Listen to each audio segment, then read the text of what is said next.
Now listening to the Flip Nose podcast powered by Callier Basketball Apparel. Go inside the mind of Patrick Sumugat as he dabbles about the local scene culture, homegrown figures, and whatnots here in Winnipeg.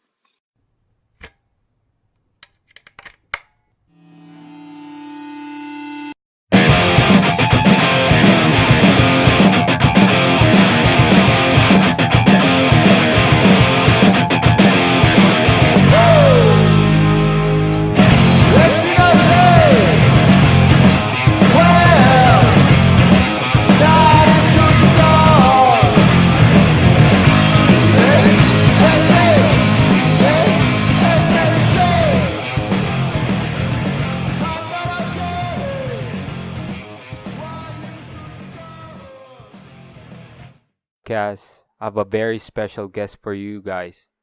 She's a lifelong educator, a woman of many traits, an advocate of students, and a wonderful human being.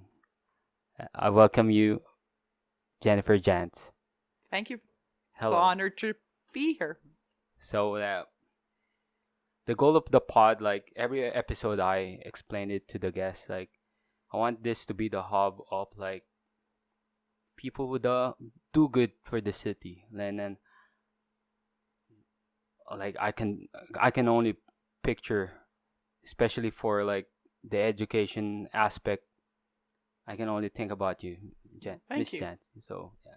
I try to do good at everything I do. So like, can we talk about your journey with your like education journey outside Canada and overseas? I mean overseas. Yeah, did you want to start with like where do I start?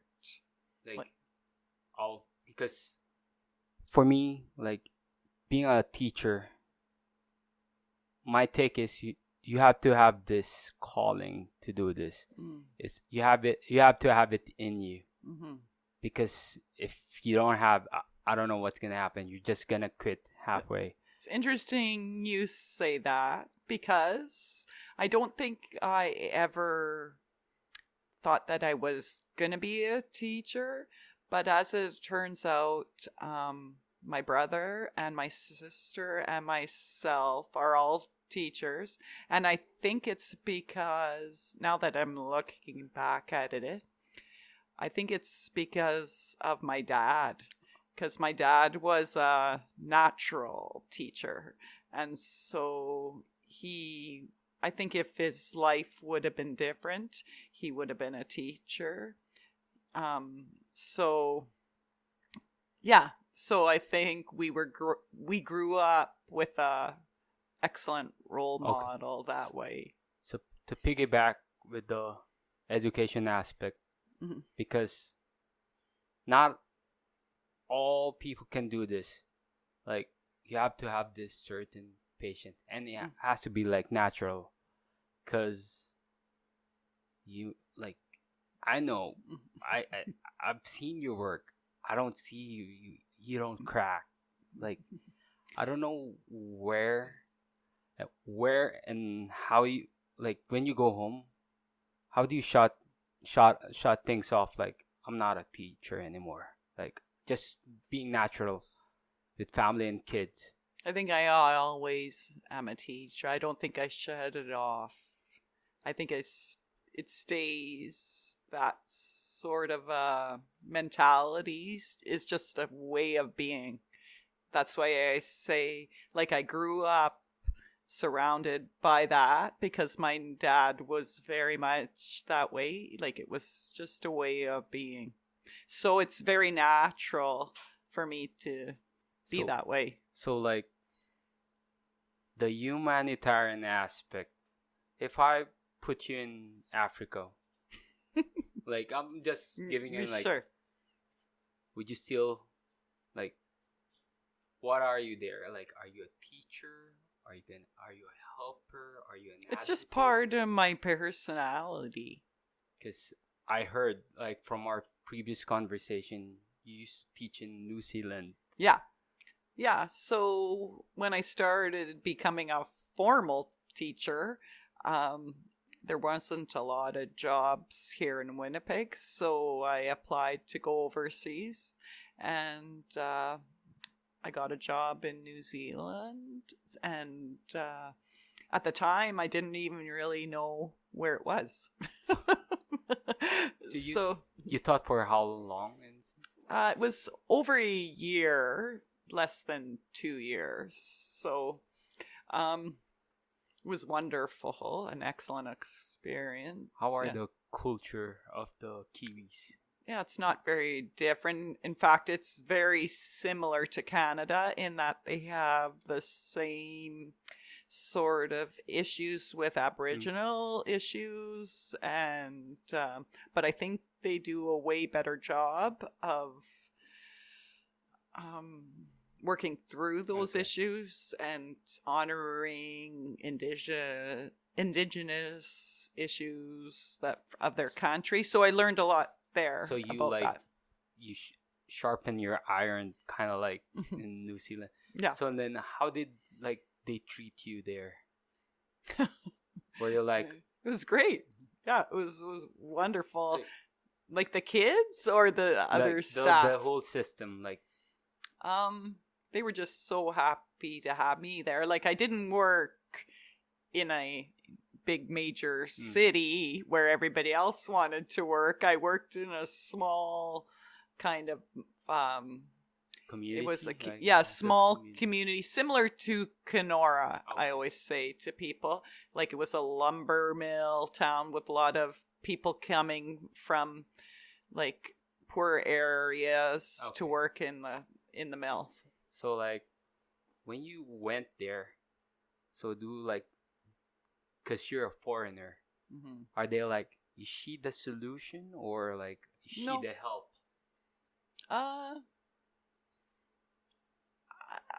I don't know. I don't know what they were thinking, but I sure felt welcome. Okay.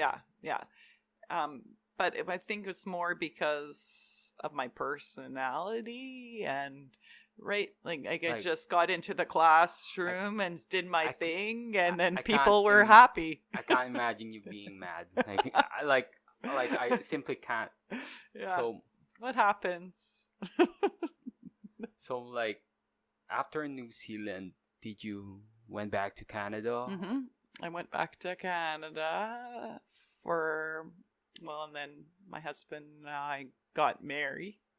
So, and I had a baby and had a family and did all those, things.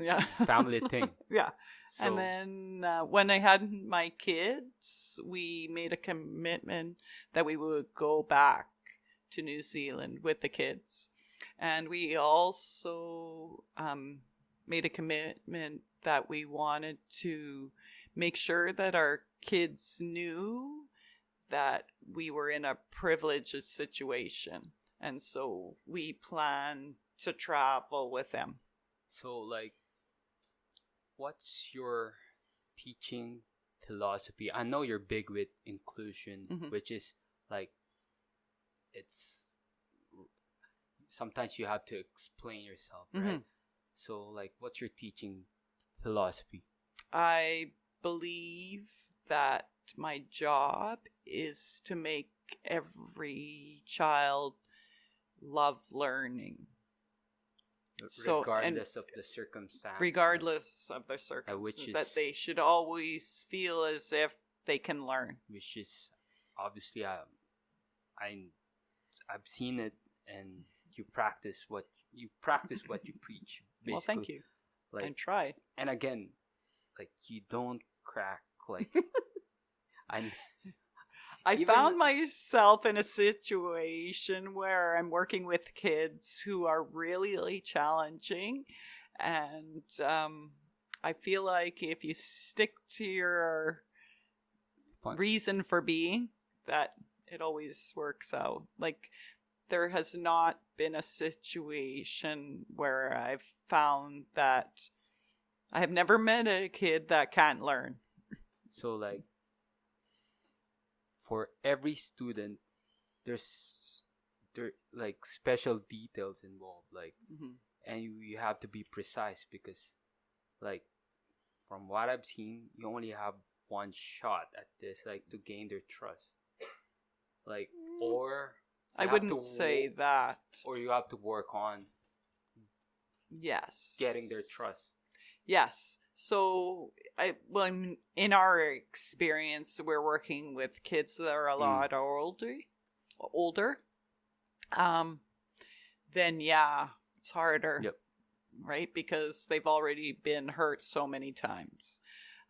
But if they're younger, you get a lot of second chances. Kids True. are wonderful that way. Yeah. And do you focus on the strength of the kid or the weakness? Strength-based learning. It's all about what they're good at. Everything is about what they're good at. And like being in the front line. Mm-hmm.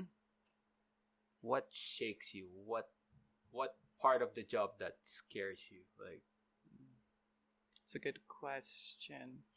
It's hard to have boundaries. That's the hard part. Because you get emotionally attached. Well, you have to. If you want to do the job properly, you have to put your heart into it. You have to.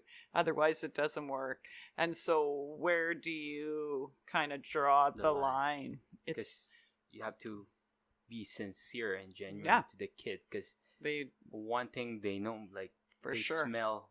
Yeah. They'll smell. Yeah. So it wouldn't work unless I was genuine.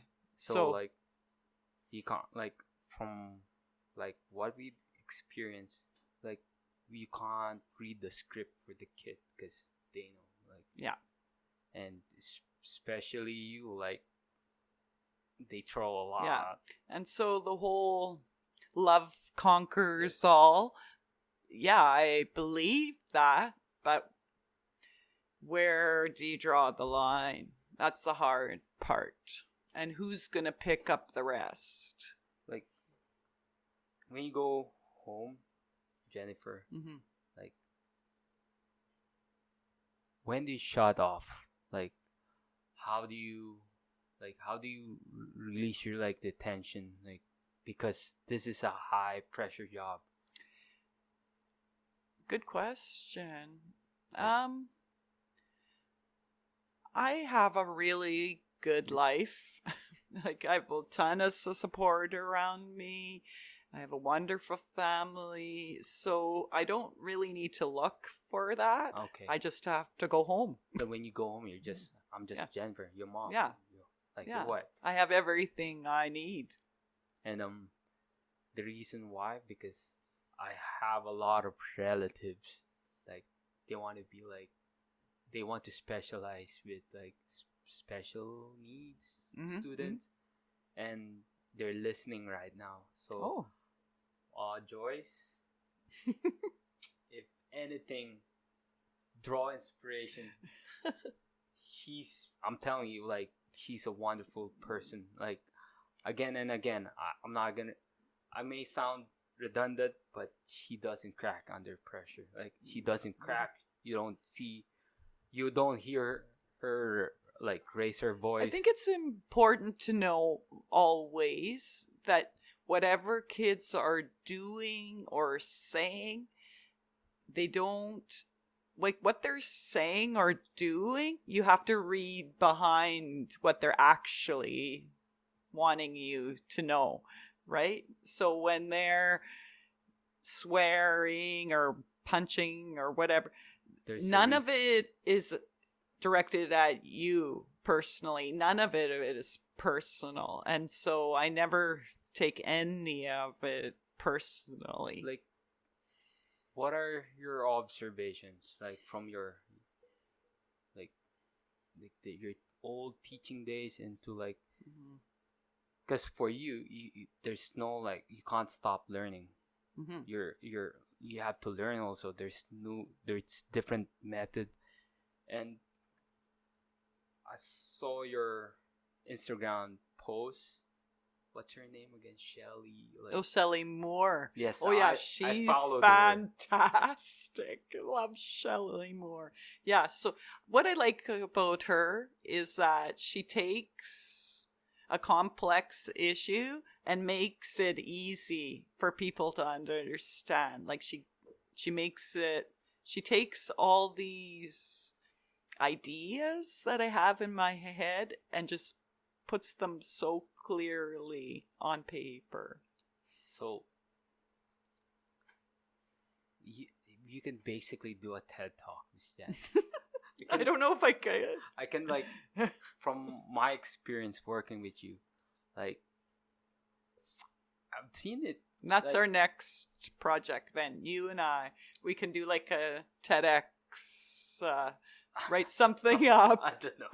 I don't know about that, but I'm a supporter, and anything you do, I'll follow. Like, even my cousins, I told them, follow you on Instagram. You're an awesome human being.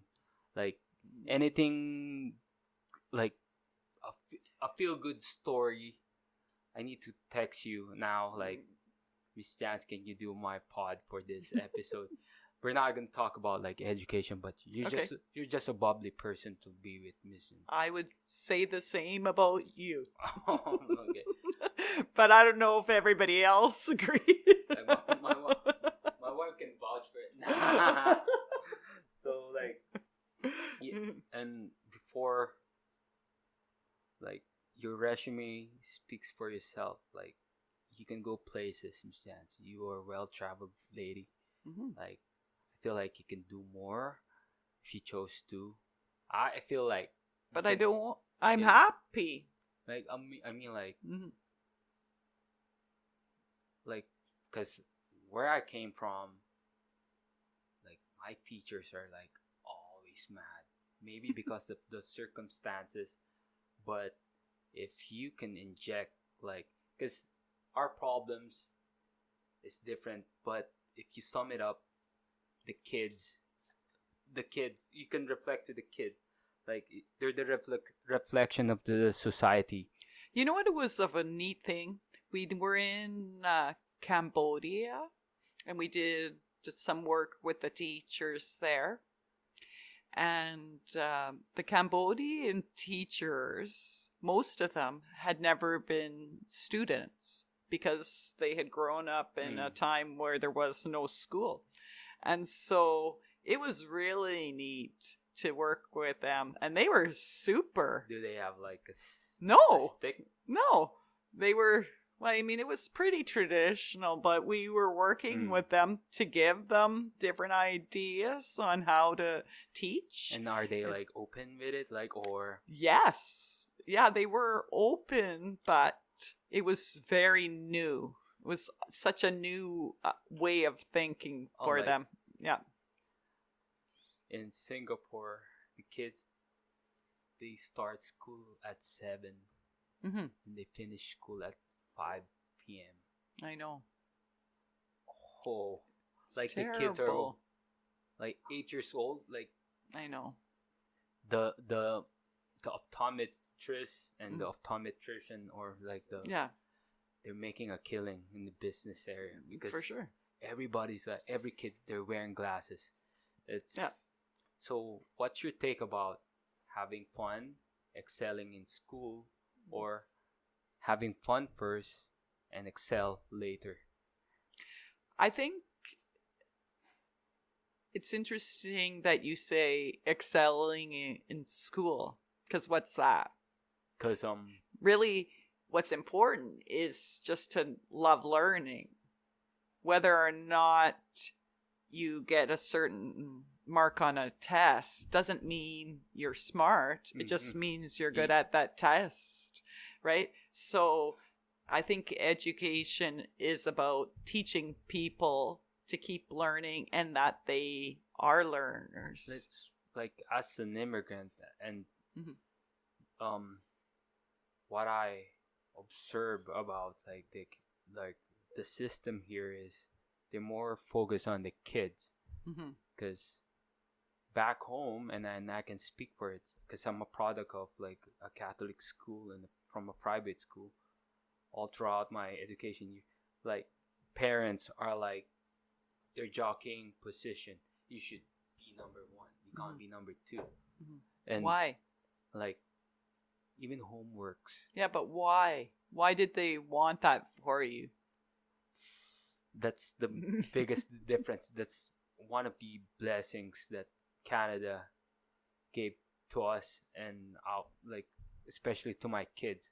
They get to enjoy, like you see them play outside. You like honestly, like our school system back home, our teachers, they can like stick and like the slippers will fly off. Like it's so crazy.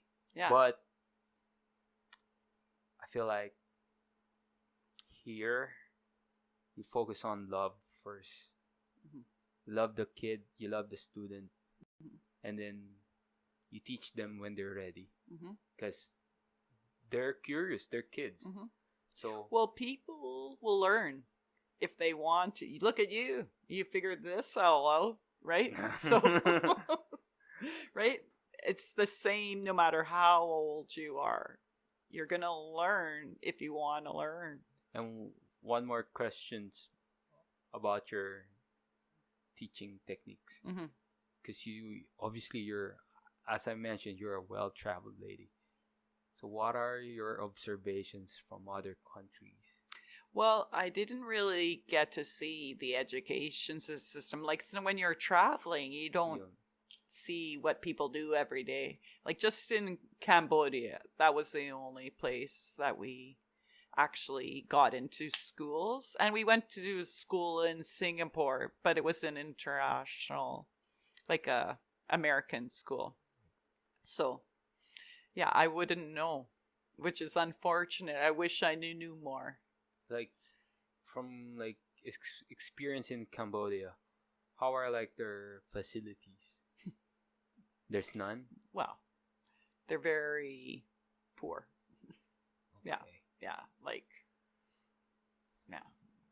That's probably... There's 60 kids in one class, right? And they sit like on a desk this big, 3 kids, right? One teacher. One teacher, yeah. Okay. So you gotta be a little bit of a disciplinarian because if you got 67-year-olds. And there's 60 kids waiting right, for their for the next no? group. Yeah. Oh, yeah. So it's different.